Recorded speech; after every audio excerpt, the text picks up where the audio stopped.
I was 3.5 years old, and I saw a little girl playing the violin on Sesame Street, and I told my mom, I want to do that.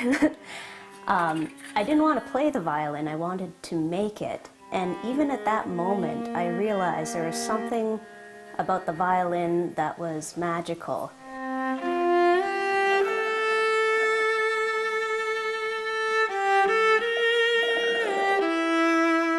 I make violins right from scratch, where it will start off with a chunk of wood that to anybody else would look like a piece of firewood.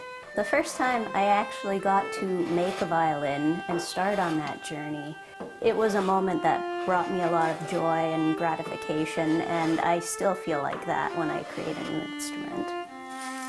Even the worst day of violin making is still better than the best day at any other job. It's incredibly rewarding daily, and then there's a delayed gratification when you're done.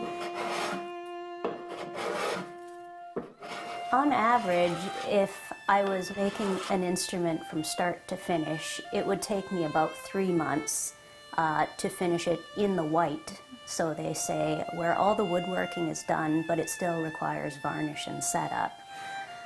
For better or worse, I'm not always making instruments, I am also repairing them at the same time, so it's hard to devote a chunk of time like that strictly to making one instrument.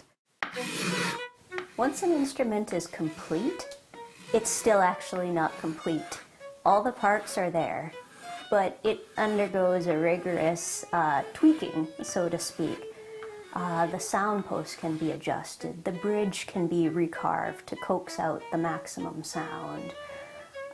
You shift things to suit a person, and it can really make or break an instrument if you don't do that final setup well.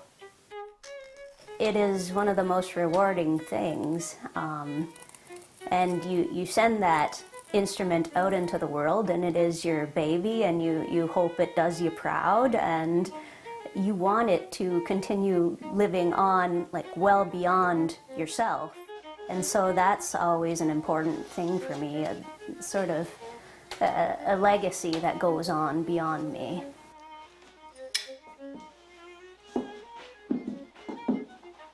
I think one of the biggest challenges that I experience is knowing when to quit for the day, when I have blisters or your eyes are tired.